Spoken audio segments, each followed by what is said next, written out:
गणनायकाय गणदैवताय गणाध्यक्षाय धीमहि गुणशरीराय गुणमण्डिताय गुणेशानाय धीमहि गुणातीताय गुणाधीशाय गुणप्रविष्टाय धीमहि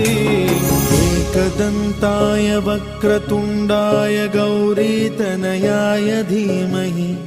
गजेशानाय भालचन्द्राय श्रीगणेशाय धीमहि एकदन्ताय वक्रतुण्डाय गौरीतनयाय धीमहि